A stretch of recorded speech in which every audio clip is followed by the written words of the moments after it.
내 믿음이 떨어지지 않기를 기도하였노니, 이런 제목으로 하나님의 말씀을 전하겠습니다. 예수 그리스도의 죽음이 임박한 가운데서도 서로 누가 더 좋은, 더 높은 자리에 오르게 될지를 가지고 다투고 있었던 이 어리석고 무지한 제자들에게 주님께서는 그들을 꾸짖기보다는 나는 너희를 섬기기 위해서 너희 가운데 있다라고 말씀하시면서 너희들은 장차 이 땅에서가 아니라 내 나라에서 내가 너희를 위해 배설한 내 상에서 함께 앉아서 먹고 마시게 될 자들이 될 것이다. 이렇게 말씀하시면서 오히려 제자들을 다독이신 것을 성경으로 우리에게 보여줍니다. 하늘의 상이 클 터이니 부디 이 땅에서 누가 더 큰 자이냐, 누가 더 성공을 하고 누가 더 복을 많이 받은 사람이 될 것이냐, 이런 문제를 가지고 서로 다투거나 시기하지 말고 너희의 눈을 더 멀리 더 높은 곳에 두기를 주님은 이렇게 제자들에게 당부하신 것을 볼 수 있습니다. 이어서 사람이 자기 자신을 의지하고 스스로 자기를 믿는 것이 얼마나 어리석은 것인지를 베드로를 지목해서 그에게 관해서 말씀하시면서 이것을 교훈하고 계신 것을 성경은 우리에게 보여줍니다. 자, 31절을 보십시오. 시몬아 시몬아 보라, 사단이 밀처럼 채로 치려고 너희의 양도를 요구하였다. 이렇게 기록이 되어 있습니다. 예수님께서는 제자들 가운데 가장 성격이 불같고 언제나 호언장담하기를 좋아하는 수제자 베드로를 딱 지목해서 말씀하셨습니다. 주님께서는 영혼들을 사이에 두고 사탄과 예수님 사이에 언제나 일어나는 일들에 관해서 말씀하고 계셨습니다. 주님이 이렇게 말씀하시죠. 사탄이 밀가부르듯 하려고 너희를 청구하고 있다. 밀가부르듯 하다. 이 말의 원어적인 의미는 밀과 같이 채로 치려 하다, 이런 뜻입니다. 즉 내적으로 심각한 동요를 일으켜서 그 사람의 믿음을 미혹에 빠뜨리려고 하는 이런 의미를 비유적으로 밀가부르듯 하다, 이렇게 주님이 표현을 하신 것입니다. 우리는 주님의 이 같은 말씀을 통해서 사탄은 가만히 놀고 먹는 존재가 아니라 언제나 하나님의 자녀들, 영혼들을 하나님께로부터 분리시키도록 만들기 위해서 혈안이 되어 있는 존재다라는 사실을 알 수 있습니다. 사탄은 끊임없이 우리를 참소하는 자입니다. 사탄이 하나님께 찾아가서 이렇게 얘기하죠. 하나님의 종 욥을 보십시오. 그가 까닭 없이 하나님을 경외하겠습니까? 고난 앞에서 그의 믿음과 충성도 변질될 수 있는지 없는지를 한번 시험해 보십시오. 이렇게 도발을 하는 장면을 우리가 욥기를 통해 볼 수 있죠. 사탄은 오늘도 성도인 우리를 여러 시험과 고통으로 이끌어가서 우리의 믿음을 뒤흔들어 놓습니다. 우리의 믿음이 추락하게 만들므로써 우리의 믿음을 시험하는, 끊임없이 우리의 믿음을 시험하는 존재가 사탄 마귀라는 것을 잊지 말아야 합니다. 하나님은 때로 이러한 사탄 마귀의 시험을 허락하신단 말이죠. 욥에게 허락하신 것처럼 사탄 마귀가 우리의 신앙을 뿌리채 흔들려고 하는 여러 가지 시험을 우리에게 감행하려고 할 때 하나님의 주권 가운데 어떤 경우는 그렇게 하지 못하도록 막아주실 때도 있지만 때로는 마귀가 그렇게 우리를 흔들어 보도록 하나님이 허용하실 때도 있단 말입니다. 왜 그러냐? 그런 일들을 통해서 알곡과 쭉정이를 골라내는, 분리하는 작업을 하나님은 마귀를 통해서 하시는 것입니다.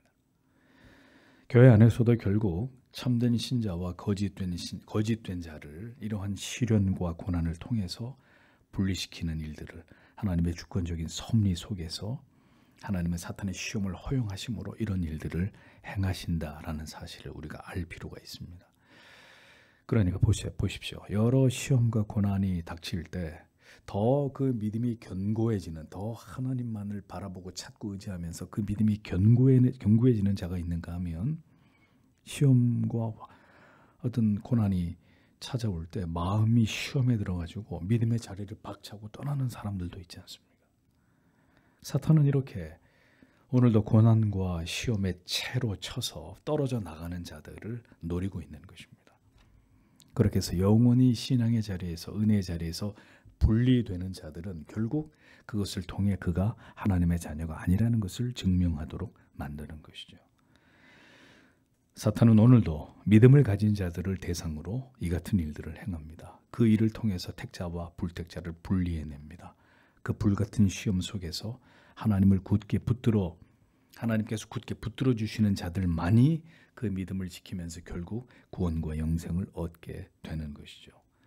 사탄이 마지막 때에 다시 밀을 채로 치듯이 믿는 자들의 마음과 영혼을 뒤흔들어 놓고 있습니다. 떨어져 나갈 자들을 찾고 있고, 오늘도 하나님의 허락을 받아서 그렇게 하나님께로부터 분리된 자들을 부지런히 온 세상을 돌아다니면서 그런 자들을 구하고 있다는 사실을 우리는 분명히 기억을 해야 됩니다. 그래서 신앙의 자리는 매우 위험한 자리입니다. 하나님께서 지키시고 붙들어 주시지 않으면 어떤 고난과 시험과 유혹을 통해서라도 믿음을 떠나서 다시 불신자처럼 살아갈 수 있고, 혹은 거짓된 믿음을 붙들고 형식적인 종교 생활을 할 수 있는 그런 상태로 전락될 수 있다는 사실을 우리는 늘 알고 있어야 하는 것이죠. 한번 믿음을 가지고 예수를 믿게 되었다, 교회를 다니게 되었다라고 해서 우리의 영혼에 아무런 어려움이나 위험이나 고난이 없을 것이라고 생각해서는 안 됩니다. 사탄이 오늘도 밀가부르듯 채로 치면서 떨어져 나갈 자들을, 사탄이 그렇게 삼킬 자들을 두루 찾고 있다라는 사실을 우리는 분명히 기억하고 있어야 합니다. 그러나 그와 함께 우리가 반드시 기억해야 될 사실은 하나님의 자녀들, 택하심을 입은 그리스도의 제자들은 결코 그 사탄 마귀의 시험과 유혹으로부터 안전하다는 사실입니다. 오해하지 마세요. 시험과 유혹이 오지 않는다는 말이 아니라 우리에게도 시험과 유혹이 오는데 우리는 안전하다. 왜? 그 이유가 32절에 기록되어 있습니다. 그러나 내가 너에 관해서 너의 믿음이 약해지지 않도록 기도하였다. 그리고 너는 언젠가 내가 돌이킨 후에 너는 너의 형제들을 굳게 하라. 이렇게 기록이 되어 있습니다. 주님께서는 사탄이 밀을 채로 치듯이 그렇게 떨어져 나갈 자들을 시험하지만, 유혹하지만 내가 너를 위해서 너의 믿음이 떨어지지 않기를 기도했다라고 말씀하고 있습니다. 떨어지지라고 번역된 원문의 의미는 실패하다, 쇠하다, 없어지다 이런 뜻입니다. 그러니까 주님께서는 베드로를 위해서 그가 비록 후에 예수님이 예언하신 대로 예수님을 3번이나 부인하는 일이 일어나게 될지언정 결코 그의 믿음이 완전히 소멸되거나 결국 그가 궁극적으로 실패하는 일이 일어나지 않도록 주님은 너를 위해서, 내가 너를 위해서 기도한다 베드로야. 그를 위해서 기도하셨다고 말씀하고 계시는 것을 보게 됩니다. 이 얼마나 감사하고 감격적인 일입니까?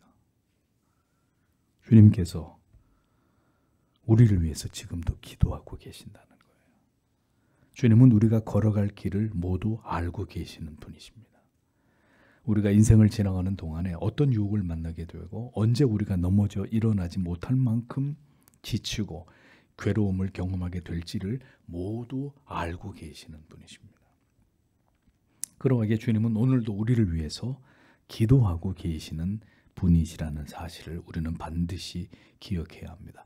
로마서 8장 25절에 이렇게 말씀하고 있죠. 이와 같이 성령도 우리 연약함을 도우시나니 우리가 마땅히 빌 바를 알지 못하나 오직 성령이 말할 수 없는 탄식으로 우리를 위하여 친히 간구하시느니라. 이렇게 기록이 되어 있습니다. 만약 성령께서 우리의 연약함을 도우시며 그리스도께서 우리를 위해서 기도하시지 않는다면 우리는 반드시 넘어지고 쓰러지고 우리의 힘으로는 절대로 일어설 수 없는 자들에 불과할 것입니다. 그러나 오늘도 모든 하나님의 자녀들을 위해서, 그들의 넘어짐을 위해서, 그들의 실패를 위해서 주님은 기도하고 계십니다. 시편 37편 24절에 저는 넘어집니다. 우리도 넘어진다고요.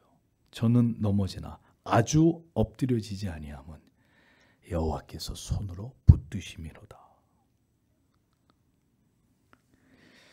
우리에게는, 하나님의 자녀들에게는 반드시 하나님의 붙드심이 있다라는 사실을 잊어서는 안 됩니다.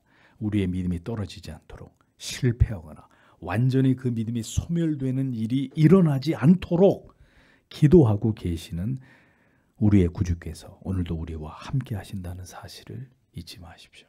만약에 이 구원의 문제를 우리 각자에게 맡겨두셨다, 아무도 구원을 받을 자가 없을 것입니다. 하나님은 하나님의 열심을 가지고 오늘도 우리 안에 선한 뜻을 이루어가고 계십니다. 우리를 위해 그리스도가 기도하심으로 우리의 믿음이 소멸되지 않도록 오늘도 우리를 위해 중보하고 계시는 그리스도가 우리의 뒤에 계신다 하는 사실을 신자들은 절대로 잊지 말아야 되는 것입니다. 우리의 힘으로 다시 일어나는 게 아닙니다. 주의 은혜로 우리는 반드시 다시 일어나게 되는 것입니다. 주님이 베드로에게 말씀하셨죠. 너는 돌이킨 후에 내 형제를 굳게 하라, 이렇게 말씀하셨습니다. 돌이킨 후에란 그가 예수를 모른다고 3번이나 부인하였지만 다시 돌이켜서 그가 회복된 이후에 라는 뜻입니다. 그리스도를 부인하는 치명적인 넘어짐을 그가 범하게 되겠지만 주님은 베드로가 다시 회복될 것까지를 예언하고 계십니다. 너는 반드시 다시 회복된다. 다시 너는 일어설 수 있다. 너는 분명히 돌이키게 될 것이다. 그러면, 그렇게 되면 너는 이제 형제를 굳게 하는, 즉 영혼들을 예수께로 인도하고 그들을 하나님의 말씀으로 세우는 사도의 사명에 최선을 다해야 된다라고 주님께서 베드로에게 말씀하신 것입니다. 그러니까 넘어지게 될 일과 다시 회복될 일, 그리고 변함없이 사명을 위해서 그가 십자가에 거꾸로 달려 순교하게 될 때까지 충성을 다하게 되리라는 것을 주님은 모두 알고 계시는 거예요. 성도 여러분, 우리의 인생이 내 마음대로 흘러가는 게 아닙니다. 모두 하나님의 계획 속에서 그분의 뜻과 계획대로 이루어지고 있다는 사실을 아셔야 합니다. 주님은 아무런 실수나 넘어짐이나 유혹을 받지 않는 자를 쓰시는 게 아닙니다. 그런 자는 아무도 없어요. 넘어지고 쓰러지고 배신하고 하나님을 멀리했던 자들까지 결국 다시 회복시켜서 다시 이렇게 세워서 하나님의 뜻을 위해서 살아가도록 하나님의 절대적인 주권과 섭리를 통해서 오늘도 자기 백성들의 인생을, 그들의 삶을 주관하고 계시는 분이 바로 하나님이십니다. 이것이 바로 내가 중심이 아니라 하나님께서 나의 중심이 되심을 믿고 살아가는 자들의 자기의 삶을 바라보는 관점이 되어야 되는 것이라는 겁니다. 그래서 모든 일들이 다 필요한 것입니다. 모든 일들이, 인생의 모든 날들이 다 필요한 것입니다. 일어나야 할 일들이기 때문에 우리에게 일어나는 것입니다. 그 모든 시간들을 통해서 하나님은 자기의 계획과 뜻을 우리 안에서 반드시 이루고 성취하고야 마는 분이십니다. 누가 하나님이 그렇게 하는 것을 막을 수 있습니까? 잠깐만요, 하나님. 저는 그렇게 하길 원치 않습니다. 누가 하나님이 하나님의 계획표대로 우리를 이끌어가고 계시고 통치하시는 것에 대해서 반대하고 거부하고 그것으로부터 도망칠 수 있습니까? 그래서 전도서 7장 13절 14절은 이렇게 말씀하고 있는 것입니다. 하나님의 행하시는 일을 보라. 하나님이 굽게 하시는 것을 누가 능히 곧게 하겠느냐. 형통한 날에는 기뻐하고 곤고한 날에는 생각하라. 하나님이 이 두 가지 일을 병행하게 하사 사람으로 그 장래 일을 능히 깨닫지 못하게 하셨느니라. 이렇게 말씀하신 거죠. 모든 것은 하나님의 뜻대로 우리의 인생 속에서 펼쳐지는 것이고 그 하나님의 뜻하심과 목적은 반드시 우리 안에서 우리를 통해서 성취되게 되어 있는 것입니다. 하나님의 선을 죄인들 안에서 오늘도 그분은 이루어 가신다고요. 우리에게 어떤 날들이 도래하던 그 하나님의 거룩하신 목적과 뜻은 반드시 그 결과를 향해서 달려가게 되어 있는 것입니다. 그것을 우리가 믿는다면 더욱 하나님 앞에서 최선을 다해서 우리의 인생을 살아가는 자들이 되어야 하는 것입니다. 33절을 보고 있습니다. 그러자 그가 그에게 말하였다. 주여, 나는 당신과 함께 감옥으로도 죽음으로도 가기로 준비가 되어 있습니다. 준비가 다 되어 있습니다.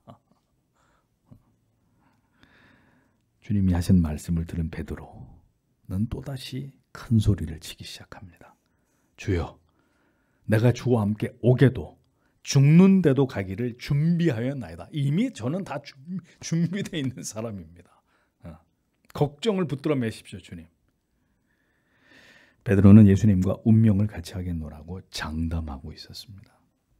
감옥에도 가고 주님이 죽는 자리에도 같이 죽겠다는 얘기죠. 난 같이 죽겠습니다, 예수님하고. 병행 구절인 요한복음 13장 37절에 보면 주를 위하여 내 목숨을 버리겠나이다, 이렇게 고백한 것을 확인할 수 있습니다. 내 목숨도 버립니다, 주님을 위해서. 사람의 말은